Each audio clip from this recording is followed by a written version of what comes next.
Bonjour à tous. Vous allez bien? Oui. On m'a... Merci. On m'a chargé d'un exercice qui ne correspond pas du tout à mes aptitudes. Mais, comme vous avez prié, comme nous avons prié, la grâce de Dieu va se manifester. Mais je le crois de toute façon. Rassurez-vous. Aujourd'hui, c'est donc le premier sabbat du mois de février. Et comme tous les premiers sabbats dans notre église, en tout cas en Guadeloupe, nous avons un accent qui est mis sur l'évangélisation de masse. Évangélisation de masse, ce qui signifie que l'évangélisation de plus petit, comment est-ce que je pourrais dire ça, à plus petite dimension, ne se fait pas le premier sabbat. Se fait, comme nous l'avons sans cesse répété, se fait tous les jours. Notre texte d'aujourd'hui, alors, je suis bien incapable de dire si c'était Shirley. Donc Shirley, voilà, qui nous a lu le texte de Luc chapitre 9, versets 12 et 13. On va juste se remettre, resituer cet épisode, Luc chapitre 9, versets 12 et 13, lorsque les disciples étaient avec Jésus qui s'était retiré. Alors Luc chapitre 9, verset 12 et verset 13. Nous avons prié tout à l'heure, notre pasteur a prié pour celui qui allait dispenser le pain de vie. C'est pourquoi je ne prierai pas à nouveau, puisque je sais que Dieu a entendu sa prière et qu'il va l'exaucer. Alors verset 12, comme le jour commençait à baisser, les 12 s'approchèrent et lui dirent « Renvoie cette multitude afin qu'ils aillent dans les bourgades et dans les campagnes environnantes pour se loger et trouver des vivres, des ravitaillements, certaines versions disent, car nous sommes ici dans un lieu désert. » Mais il leur dit « Vous-même, donnez-leur à manger. » Et ils répondirent « Nous n'avons pas plus de 5 pains et de 2 poissons, à moins que nous n'allions acheter des vivres pour tout ce peuple. » Voilà, alors si nous resituons l'épisode, c'est la fin de la journée. La foule a suivi Jésus dans un lieu qui est retiré, car cette foule avait besoin de guérison, avait besoin d'un changement dans sa vie. Enfin, chacun individuellement avait besoin de guérison, donc cette nécessité se faisait sentir. Alors, craignant que certains ne tombent en défaillance, les disciples de Jésus, prévoyant, le presse de renvoyer tous ces gens. Mais c'est bien le contraire que Jésus va faire. Il va charger ses disciples de manifester une hospitalité inattendue dans un lieu désert, s'occuper d'une foule, je crois que c'était 5000 personnes, hein, enfin 5000 hommes en tout cas, sans compter et les enfants, exactement.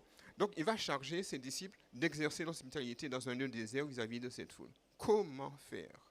Qu'est-ce qu'il leur dit? Donnez-leur vous-même à manger. J'aimerais que nous fassions, nous n'allons pas insister sur ce moment du 1er siècle, hein, mais j'aimerais que nous fassions une transposition aujourd'hui à notre siècle, 21e siècle. La foule avait besoin, entre autres, de ravitaillement et de nourriture matérielle, puisqu'ils étaient restés longtemps et leur force commençait à décliner. Nous l'avons bien compris. Les 12 disciples représentent, nous aujourd'hui, représentent tous ceux qui, associés à Jésus, sont chargés de nourrir ceux qui ont besoin de nourriture. Nourriture matérielle, physique, certes, mais également, et ceci est très important, qui ont besoin de nourriture spirituelle. Clairement, en fait, nous sommes appelés à partager une nourriture spirituelle. Et cette nourriture, c'est qui? C'est quoi? La parole, c'est Jésus, oui voilà, Christ. C'est Jésus lui-même. Nous sommes appelés à partager Jésus avec ceux qui en ont besoin. Alors, comment pouvons-nous partager ce produit, Christ, en l'occurrence? Comment est-ce que nous pouvons partager cette personne, Christ, en l'occurrence? Alors, pour partager un bien, pour partager ce qui a de la valeur, il faut que nous connaissions de quoi il s'agit. Nous ne pouvons pas dire, tiens, je vais te donner ceci, cela, si nous ne savons pas ce que nous allons donner. À moins que nous ne soyons pas sérieux, et c'est un manque de respect vis-à-vis de ceux vers lesquels nous allons. Je me souviens une fois, j'étais allé dans une concession, et puis je regardais les voitures, et j'avais mon véhicule. Alors tout le monde sait que, bon, je suis abonné. Voilà. Donc je vais chez Volkswagen, et puis je regarde les véhicules, les voitures. Et puis comment on appelle ceux qui travaillent voilà, un commercial regarde la voiture et me dit, ah, c'est telle marque. Alors j'étais choqué. J'étais choqué parce que cette personne vend Volkswagen, je suis chez Volkswagen et me demande si c'est une autre marque. Vous vendez un produit que vous ne connaissez pas? Non, ce n'est pas possible.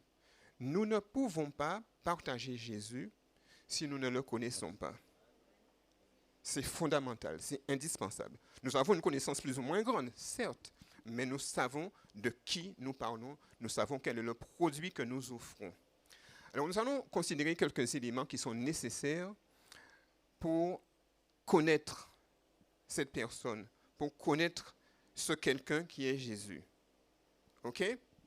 Alors, cette semaine, dans la leçon d'école de sabbat, on a parlé un petit peu de ces aspects-là. Connaître quelqu'un nécessite que nous passions du temps avec cette personne. Nécessite que les détails de sa vie ne soient pas des inconnus pour nous. Nous savons comment il va réagir, etc. Alors nous allons décliner quelques éléments qui vont nous permettre de connaître Jésus. Et le connaissant, à notre tour, nous allons pouvoir le partager avec ceux que nous côtoyons. C'est notre objectif cet après-midi. Mais pas seulement cet après-midi, mais c'est notre objectif chaque jour de notre vie, de partager ce Jésus. Alors le premier élément que je dirais, lorsque nous passons du temps avec cette personne, c'est d'abord de l'écouter. On apprend à connaître quelqu'un en écoutant. D'accord? Deuxième élément, c'est en lui parlant. Je ne peux pas dire que je connais quelqu'un si je ne lui ai jamais parlé. Oui, j'ai entendu parler de lui. Mais si nous n'avons pas eu d'échange, ce n'est pas possible. D'ailleurs, Job, à la fin du livre de Job, vous vous souvenez de ce que Job a dit? Mes oreilles avaient entendu parler de toi. Je ne le connaissais pas. Mais maintenant, mon œil t'a vu. Maintenant, j'ai eu cette proximité, cette expérience avec toi. Donc, il faut que nous écoutions ce Jésus. Et il faut que nous lui parlions. Et puis, un troisième élément qui est très important et qui nous concerne vraiment, nous, aujourd'hui, nous devons travailler avec cette personne.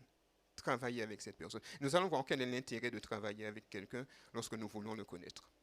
Alors, revenons donc à la première. Premier élément, écoutez. C'est la divinité qui se révèle aux croyants, qui se révèle aux disciples, parce que Dieu cherche, Dieu appelle.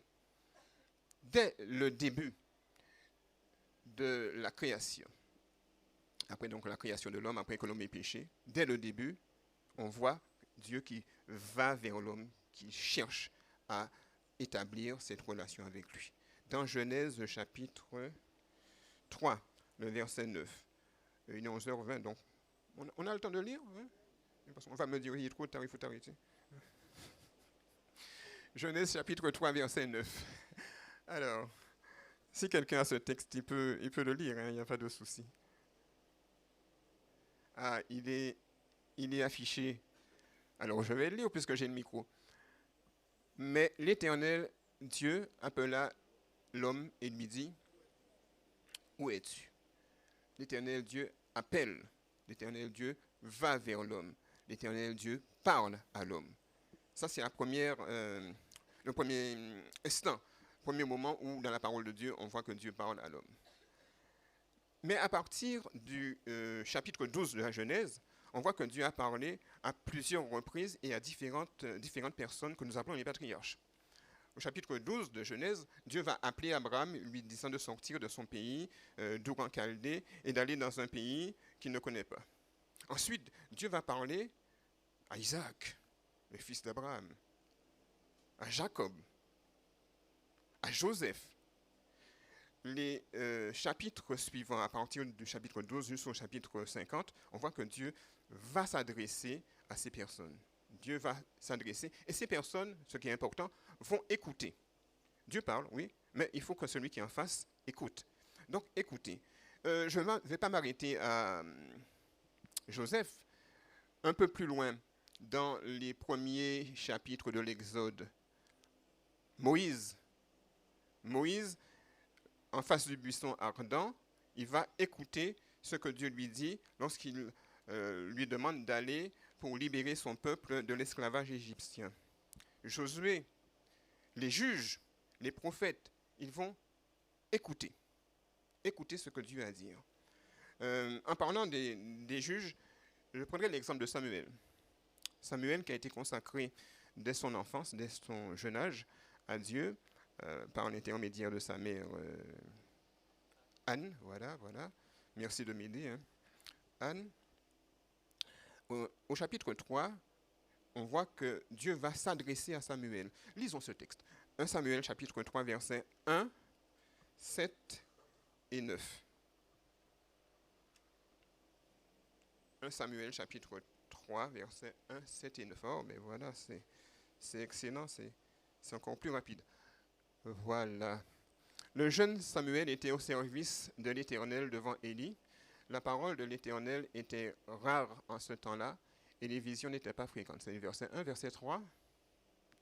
Samuel ne connaissait pas encore l'Éternel. Oui, verset 3. La lampe de Dieu n'était pas encore éteinte et Samuel était couché dans le temple de l'Éternel où était l'arche de Dieu. Verset 7. Samuel ne connaissait pas encore l'Éternel et la parole de l'Éternel ne lui avait pas encore été révélée. Et le verset 9, le dernier verset, voilà.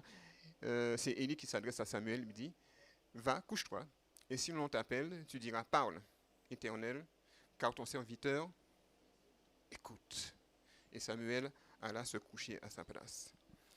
Donc, la première chose, c'est l'écoute. Au départ, Samuel ne connaissait pas Dieu, parce qu'il n'avait jamais eu de contact avec Dieu. Donc, il fallait qu'il écoute. Mais lorsque il a appris à écouter Dieu, il n'y avait plus de méprise. Il savait quand c'était Dieu qui lui parlait. C'est comme quand nous connaissons quelqu'un qui nous est cher, même au téléphone, même si on n'a pas vu le numéro, on sait que c'est cette personne. On ne se trompe pas. Je suis allé dans un magasin il n'y a pas très longtemps, et puis une dame me dit je vous connais. Je vous connais pas physiquement, mais votre voix. J'ai entendu votre voix et j'ai reconnu votre voix. Effectivement, bon, ma voix n'est peut-être pas spéciale après tout, mais enfin bref, mais... Ah oui, c'est ma voix, bien sûr. Mais en tout cas, elle me dit, j'ai reconnu votre voix. Et effectivement, elle avait raison. J'avais déjà rencontré cette dame au préalable. Donc Samuel, il ne connaissait pas la voix de Dieu au départ, mais il a appris à écouter. Donc il n'y avait pas de méprise.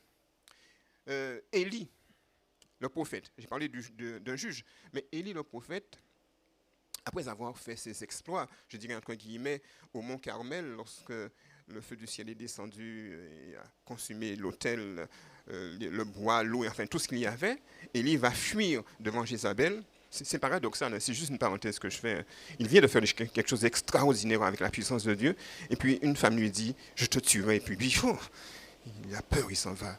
Mais bon, oui, tétanisé.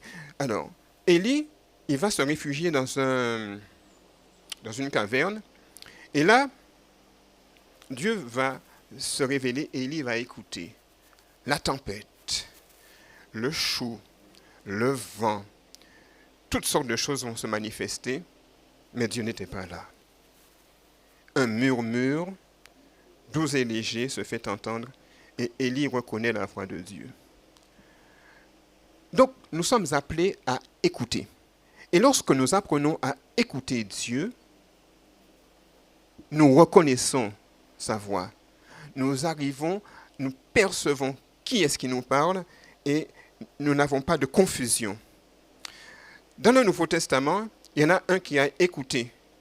Et s'il n'avait pas écouté, peut-être que beaucoup d'entre nous ne serions pas là aujourd'hui. Vous avez tous compris qu'il s'agit de Saul de Tarse. Saul de Tarse, sur le chemin de Damas, rencontre Jésus à travers cette vision et cet événement extraordinaire qui le plaque au sol. Et Saul va dire à Jésus, c'est Actes chapitre 9, Saul va dire à Jésus, Seigneur, qui es-tu? Je suis Jésus que tu persécutes. Que veux-tu que je fasse? Et Jésus va lui dire, va, etc. Il va apprendre, parce qu'il accepte d'écouter, il va apprendre à connaître ce Jésus. Nous avons besoin d'écouter celui que nous voulons partager. Et écouter ce qu'il nous dit revient à manifester donc une attention particulière à ce qu'il révèle de lui-même. Cette révélation peut se faire en direct, comme cela s'est fait avec Adam, peut se faire en songe, Jacob avec l'échelle, en vision, mais elle se fait également, et ceci est très important, à travers la parole écrite, la Bible. Nous avons besoin d'écouter ce que Dieu nous dit à travers la parole de Dieu, à travers ses enseignements qu'il nous transmet. Si nous n'avons pas ce contact avec Dieu, à travers ces différents moyens, dont la parole, il nous manque quelque chose. Il nous manque quelque chose. Et lorsque nous allons pour partager Jésus avec ceux qui nous entourent, j'ai entendu mercredi soir quelqu'un qui a dit « on va se faire coincer ». Pardon? Oui, on va se faire coincer parce que celui qui est en face de nous va chercher à nous cuisiner, entre guillemets, à nous poser des questions qui vont nous embarrasser, à nous poser des problèmes. Il faut que nous connaissions. Mais soyons sûrs d'une chose, et je dis ça à tout le monde, soyons sûrs d'une chose, nous sommes limités dans notre connaissance. Notre mémoire a certainement des lacunes, des trous, qui restent à combler, et nous ne pouvons pas tout savoir et tout maîtriser. Mais soyons sûrs, c'est Paul qui nous a dit ça, je ne sais pas où est-ce qu'il est, soyons sûrs que Dieu comble ces lacunes. Lorsqu'on nous pose des questions, nous sommes amenés à répondre avec les capacités qu'il nous a données, mais nous sommes surpris des fois de dire des choses qui dépassent ses capacités, parce que lui-même, il le dit d'ailleurs, il mettra dans notre bouche ce que nous devons connaître. Mais ça ne veut pas dire que nous allons rester et puis dire, oh, de toute façon, le jour J, j'aurai la réponse qu'il me faut. Non. Nous allons chercher à écouter la voix de Dieu à travers ce qu'il nous dit. Nous pouvons le faire à tout moment. À travers la parole, donc, nous pouvons chercher à connaître ce que Dieu nous enseigne à tout moment. Mais pour beaucoup d'entre nous, il y a un moment particulier, une période particulière de la journée où nous sommes plus réceptifs à ces enseignements. En général, le matin, je dis bien, tout le monde n'est pas comme ça. En général, le matin, nous sommes plus disposés à entendre ce que Dieu nous enseigne. Par conséquent, la première étape, ce que je voudrais, c'est que chacun de nous puissions avoir ce contact avec Dieu. Dieu nous parle, nous entendons sa voix, certainement, certains entendent, oui, fais ceci, fais cela, ok. Mais si nous n'avons pas cette opportunité, nous avons la parole.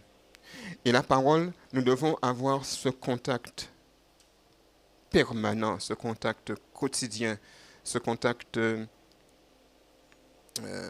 profond, intime avec elle, parce que c'est elle qui nous révèle la personne que nous allons partager. C'est elle qui nous aide à comprendre quel est ce produit de valeur que nous voulons mettre entre les mains de ceux vers lesquels nous allons. Donc c'est le premier aspect, le premier élément dans la connaissance que nous sommes appelés à avoir de Dieu, de Jésus, notre Sauveur, du produit que nous présentons, c'est écouter. Deuxième, c'est parler. Parler. Alors, nous devons échanger avec celui que nous voulons connaître et que nous sommes appelés à révéler. Nous devons avoir un échange avec cette personne. C'est-à-dire que ceci se fait dans les deux sens. Dieu nous parle et nous lui parlons. Alors nous lui parlons comment? Par la prière, effectivement, par la prière, par le chant, par la louange, les actions de grâce, ou même parfois directement. Parfois directement. Alors on va prendre des exemples. Dans Genèse chapitre 19, Abraham voit trois personnages qui vont vers Sodome. Et l'un de ces personnages va rester en arrière, parler avec Abraham. Mais ça, c'est en direct. Hein. Et le texte dit à un moment donné, l'Éternel. Abraham parle avec Dieu directement. Adam a répondu à la question de Dieu que nous avons lue dans Genèse 3 directement. Il a parlé en direct avec Dieu. Moïse, dans Exode chapitre 3, lorsque Dieu lui a dit, le lieu sur lequel tu te tiens est une terre sainte, Moïse a parlé avec Dieu. Quand Dieu lui a dit, écoute, il faut que tu ailles vers Pharaon pour libérer le peuple, je ne sais pas parler. Hein. Il lui a dit ça directement, hein. Il n'a pas fait semblant, il lui a parlé. Il y a eu un échange. Donc ça veut dire qu'il faut que nous puissions apprendre à parler à Dieu. Il faut que nous lui parlions. Lorsque nous cherchons à le connaître, il faut que nous puissions avoir ce feedback, cet échange. David, à travers les psaumes, enfin pas que David, il y en a eu d'autres qui ont écrit des psaumes, mais David, à travers les psaumes, il dialoguait avec Dieu. Il dialoguait. Mon âme est dans la détresse. Je suis dans la joie lorsqu'on me dit, alors, Éternel, ferme la bouche de ceux, etc. Bon, il a dit plein de choses. Paul, nous l'avons dit, hein, Paul, il a écouté et à son tour, il a parlé.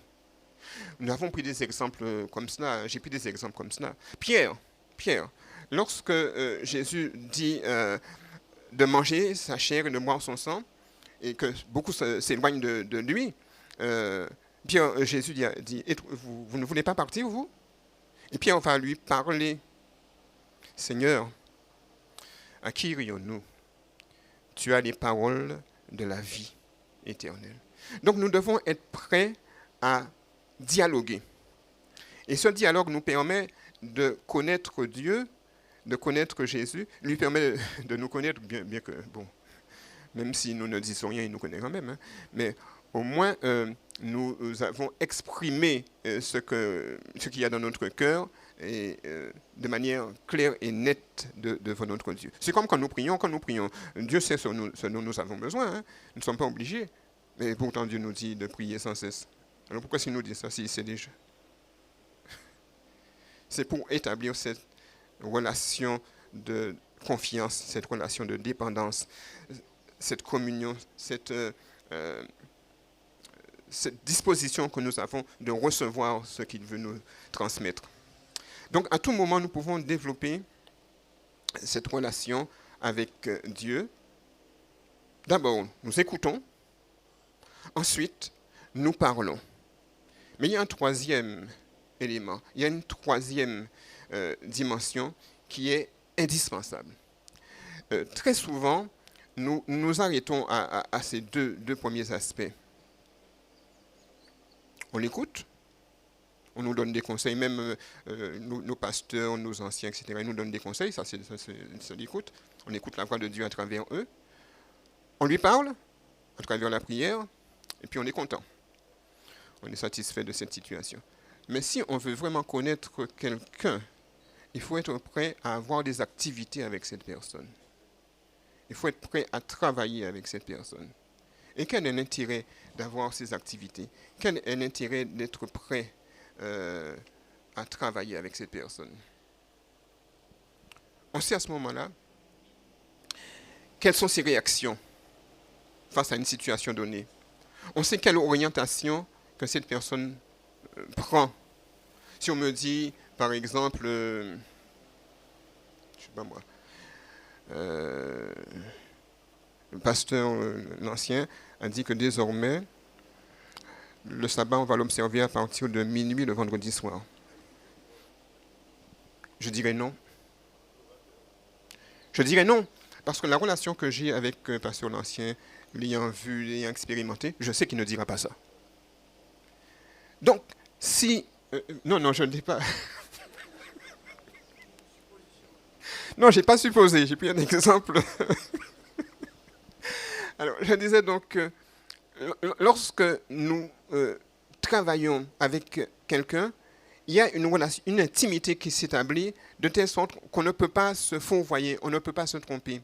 On ne peut pas se tromper. Et lorsque nous avons cette connaissance intime, étroite avec l'individu que nous voulons connaître, à ce moment-là, nous sommes plus à même de le révéler.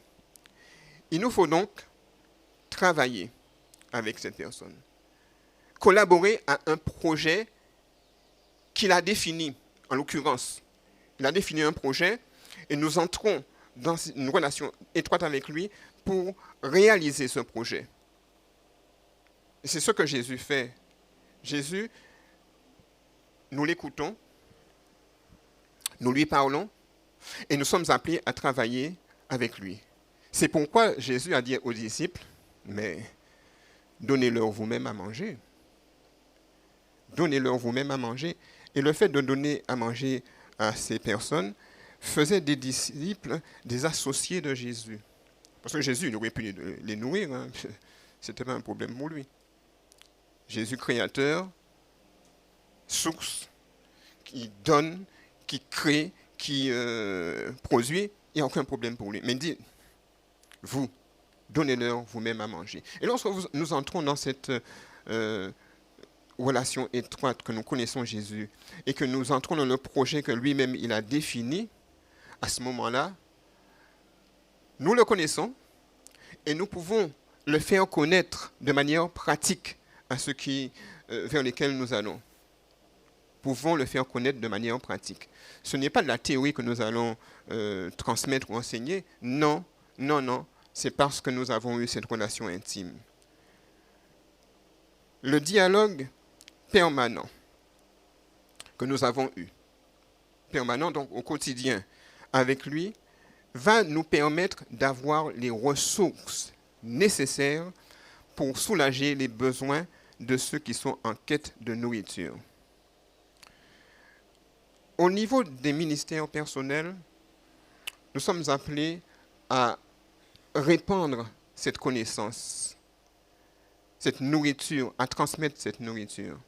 Nous avons bien compris que pour que nous puissions le faire, il faut qu'à notre tour, d'abord, nous soyons imprégnés de cette réalité, de la valeur de cette nourriture, que nous connaissions cette nourriture. Et si nous la connaissons, si nous en connaissons la valeur, nous pouvons à ce moment-là transmettre. Nous pouvons transmettre de manière efficace. Nous pouvons transmettre de manière pratique et vivante. Parce que nous avons expérimenté dans notre chair, dans notre fort intérieur, cette réalité qu'est cette nourriture. Oui, amen, merci. Cette relation dynamique que nous développons va faire de nous des relais qui recevons du Seigneur pour transmettre. Vous savez, je vais prendre l'exemple de deux mers en Israël. Deux mers, deux océans, deux lacs, oui. Non, c'est pas soit des mamans dont je parle. Hein, non. La mer de Galilée, lac de Génézareth et la mer morte. Oui, le Jourdain passe ou bien aboutit à ces deux étendues d'eau. La mer de Galilée est une mer sur laquelle les disciples, dans leur barque, allaient pêcher et ils pêchaient d'ailleurs parfois de manière miraculeuse beaucoup de poissons. Parce qu'il y avait une vie intense dans cette mer. Par contre, la mer morte, il n'y a pas de vie morte. Il n'y a pas de vie. Pourquoi? Quelle est la différence entre les deux? Oui, c'est le sel, c'est vrai. La mer de Galilée reçoit en amont les eaux du Jourdain et en aval transmet les eaux du Jourdain. Ok? L'eau est douce, autrement dit, le milieu est viable. La mer morte reçoit les eaux du Jourdain aussi, mais conserve, garde ses eaux. Et elle est tellement salée que la vie ne peut pas s'y développer. Elle est salée, elle tue tout ce qui pourrait avoir vie. Lorsque nous apprenons à connaître ce produit, ce Jésus que nous voulons partager, nous recevons de lui et nous transmettons. Nous sommes des canaux. Nous sommes, je ne dirais pas des sources avec un petit s, de vie pour ce que nous côtoyons. Nous apportons de la vie, nous apportons de la joie, nous apportons du bien-être. Mais lorsque nous recevons et que nous ne transmettons pas, à la longue, nous devenons de plus en plus salés, entre guillemets. Autrement dit, les éléments que nous ingérons ne nous servent plus à rien, puisque c'est la mort que cela apporte. Je ne dis pas ça pour que nous soyons effrayés. Non, non, pas du tout. Pas du tout. Pas du tout. Nous sommes des canaux par lesquels Dieu se manifeste. Pour cela, il faut que nous le connaissions par une relation intime avec lui, à travers quelques éléments dont j'ai parlé. Mais une fois que nous le connaissons, nous partageons. Nous partageons. Nous partageons. Nous vivons, nous expérimentons et nous transmettons. Ceci est très important. Cet après-midi, allez, midi moins le quart pratiquement, donc il faut que je m'arrête. Cet après-midi, nous irons porter avec assurance cette nourriture que l'esprit dont l'esprit nous imprègne, et il va nous conduire vers ceux qui ont besoin d'être ravitaillés. J'insiste là-dessus. Essayons, autant que faire se peut, d'avoir un contact vivant, pratique avec les gens. Essayons d'avoir cette relation d'intimité. Certains ne pourront pas aller cet après-midi, mais ceci n'empêche qu'ils seront quand même actifs avec le ministère personnel qui est le leur. Le ministère, il est personnel. Il peut se décliner en un travail collectif, un travail de masse, c'est vrai, mais avant que ce soit une action collective, c'est une action individuelle. Donc, ils pourront récupérer des imprimés, des priorités, et alors tout partager. Rappelons-nous d'une chose. Nous ne pouvons pas transmettre ce que nous ne connaissons pas. Nous n'avons pas une connaissance parfaite, mais nous avons suffisamment de connaissances pour pouvoir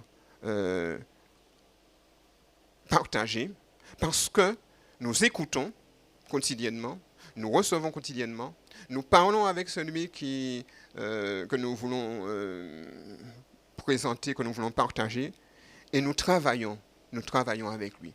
Travaillons avec lui, et par récurrence, plus nous travaillons, plus nous apprenons à le connaître. Et plus nous apprenons à le connaître, plus nous sommes à même d'être efficaces pour lui. Lui-même, il a dit dans Matthieu chapitre 28, verset 19, « Allez, faites de toutes les nations des disciples. » Oui, il a dit « Allez ». Mais il n'a pas simplement dit « Allez ». Au verset 20, qu'est-ce qu'il dit ? « Enseignez-leur, etc. » Effectivement, il dit « Je suis avec vous tous les jours jusqu'à la fin du monde. » Autrement dit, il ne dit pas « Ah, je suis là-haut, allez, faites. » Non, il va descendre avec nous dans l'arène et il va nous accompagner dans ce que nous faisons. Et ça, c'est très important, ça. Jésus ne nous dit pas comme son petit bonheur la chance, faites, mais il fait avec nous. Lorsque nous sommes dans une difficulté, c'est parce que lui aussi, il est à côté de nous dans la difficulté. Et comme nous avons l'assurance que c'est un vainqueur, quelle que soit l'issue, nous aussi, nous sommes des vainqueurs. OK. Les disciples, les premiers disciples, ils ont compris cela. Ils ont compris cela. Et ils sont allés, tant et si bien que dans Actes chapitre 2, verset 47, on voit des résultats de leur action de partage. Actes chapitre 2, verset 47. Certainement, vous allez trouver avant moi. Eh bien voilà, j'en étais sûr. Alors, ce sont les disciples. Ils ont partagé ce produit, ils ont partagé ce Jésus, leur sauveur, notre sauveur. Et le texte dit, et le Seigneur ajoutait chaque jour à l'Église ceux qui étaient sauvés. C'est là notre mission, partager pour que le Seigneur puisse se révéler à ses enfants, leur montrant l'amour qu'il a pour chacun, l'amour dont il ne s'est jamais départi depuis qu'il a créé le monde, parce qu'il veut que ses enfants soient avec lui et soient sauvés. C'est ce que je souhaite, que nous apprenions à connaître ce Jésus, que nous apprenions à connaître notre produit afin de le partager de la manière la plus efficace possible. Merci beaucoup de m'avoir supporté.